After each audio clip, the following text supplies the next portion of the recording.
Hey, it's Marina, travel experta, and today our adventure is going to take us on a Mexican gondola. Are you guys ready for an adventure? Let's begin. Have you guys heard of Xochimilco in Mexico City? This place is incredible. It is a market on canals in gondolas, right? So obviously, it's not the kind of gondolas that you would expect to see in Venice, but they are colorful, very Mexican style.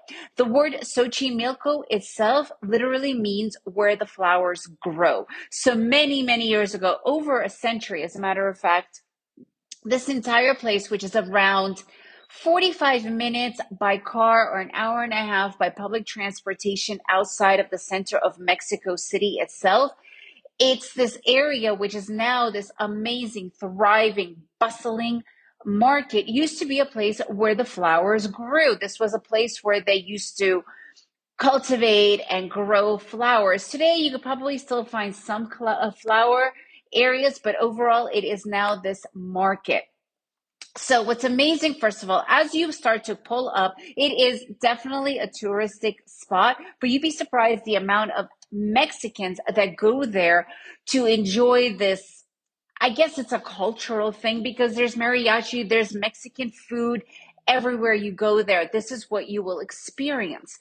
So first and foremost, I have been to the Venice canals, and I know that in the Venice canals, there is this actual issue that it smells, right? Like the stench of the Mexican, I mean, sewage water and whatnot. So here in Xochimilco, I was super impressed that it didn't smell. It was super clean. And you could tell that there is a lot of love and organization going on in this particular area. The organization begins with when you get to the embarcaderos, right? So what is an embarcadero? Embarcadero is the actual mini port. And interestingly enough, there are many ports, right? So you need to find out which is the best embarcadero.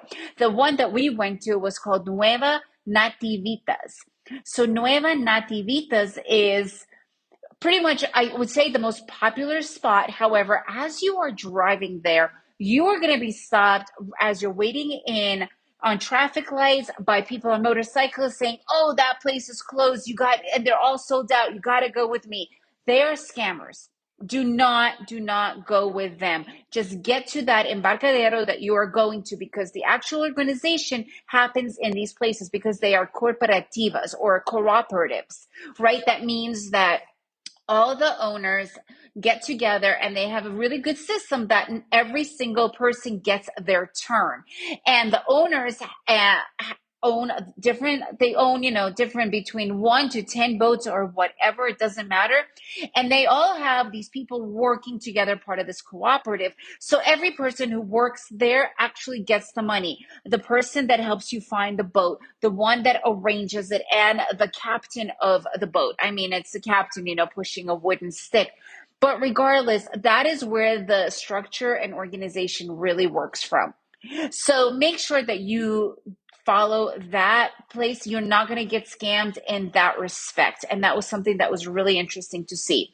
Now, I personally recommend to getting there and going for breakfast. Get there as early as possible because the later you get, the crazier it becomes. So we got there pretty early. We were there around 9:30, and we had breakfast in one of the Mexican comedores, and there's hundreds of them, and they're going to be pulling you in.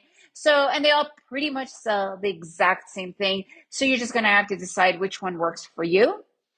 And we enjoyed a really beautiful, typical Mexican breakfast with the coffee and everything before finding our boat. And once we found the boat, the cost of the boat is 500 pesos per hour, which is approximately $25 per hour. We got 2 hours worth, which I recommend 2 hours. 1 hour is definitely not enough. 2 hours is just enough time. So you could also eat on the boat, right? Once you get on the canal, there are hundreds of vendors selling you all sorts of food and drinks and alcoholic drinks and micheladas, you name it. And there's also the mariachi, which is apparently a very popular thing to do. You could rent a mariachi.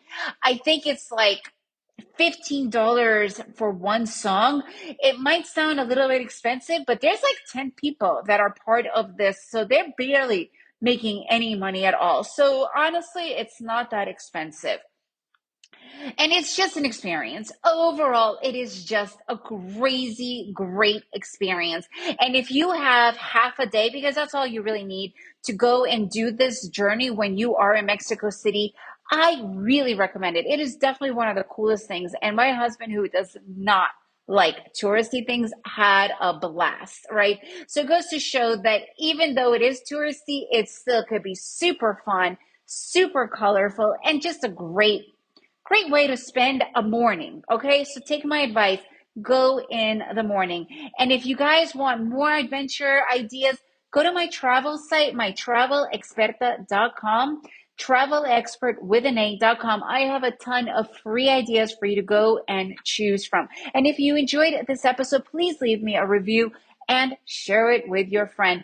And check out these amazing Mexican gondolas. And remember, make every day an adventure.